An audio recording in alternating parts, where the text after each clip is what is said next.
कोई हाथ भी ना मिलाएगा जो गले मिलोगे तपाक से।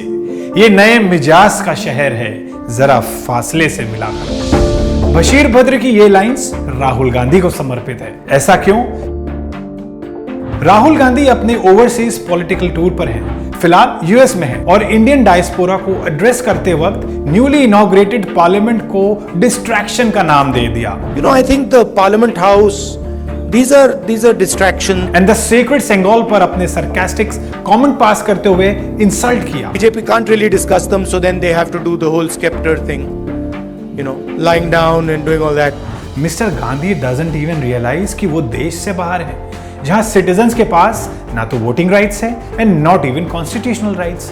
ऐसे में अपने देश की बुराई करना, उस कल्चरली रिच कंट्री की एस्थेटिक्स पर सवाल करना, ये उनकी सोच में आया भी कैसे? The real issues in India are unemployment, price rise, spread of anger and hatred. क्या उनको नहीं पता कि यूएस में वो जिस पब्लिक को एड्रेस कर रहे हैं वो अमेरिकन सिटीजन्स हैं and they love their country and culture. In citizens को तो बिल्कुल समझ आ गया है कि राहुल गांधी का क्या मोटिव है। If you believed in anger, hatred, arrogance, you'd be sitting in a BJP meeting. आप जो ये वीडियो देख रहे हैं, आप भी तो समझदार हैं इस पूरे इंसिडेंट की ग्रेविटी को समझने के लिए। एक बात की बधाई राहुल गांधी को जरूर देनी चाहिए कि विदेश में देश के नेताओं का मजाक बनाना, खिल्लियां उड़ाना, इस ट्रेंड के ट्रेंड सेटर वो ही तो हैं। क्योंकि जब विदेश से देश में कोई भी डिप्लोमेट और मिनिस्टर्स आते हैं, वो सिर्फ अपने देश की तारीफ ही करते हैं। राहुल गांधी की ये बातें इग्निशन का काम करती है उन लोगों के लिए जिन्हें बोलने का मौका चाहिए। राहुल गांधी का तो यह भी कहना है कि उन्हें हिंदुस्तान में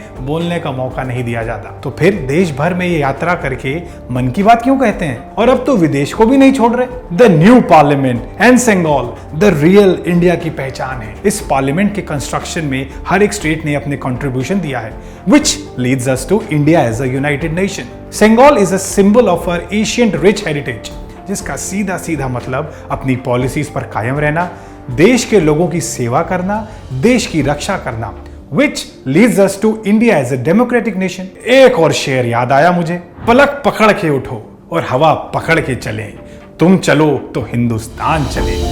Prime Minister Modi is the boss.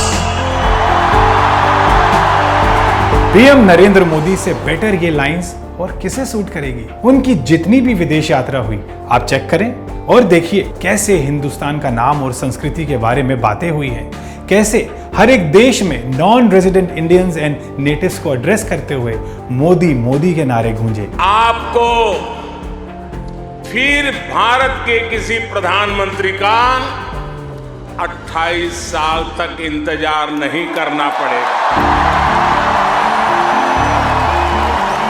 कैसे भारत माता की जय हुई। भारत माता की जय, भारत माता की जय। ऐसा कब होगा कि राहुल गांधी किसी विदेश यात्रा पर जाएं और उनके नाम के नारे गूंजे, वो जब नेशनल एंथम गाएं तो लोगों में भी जोश भर आए।